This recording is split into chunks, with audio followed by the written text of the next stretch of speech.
بسم الله الرحمن الرحيم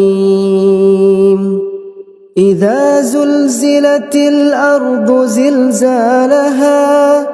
وأخرجت الأرض أثقالها وقال الإنسان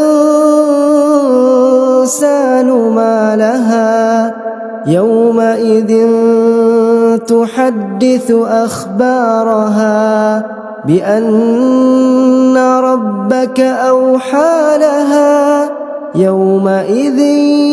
يصدر الناس أشتاتا ليروا أعمالهم فمن يعمل مثقال ذرة خيرا يره ومن يعمل مثقال ذرة شرا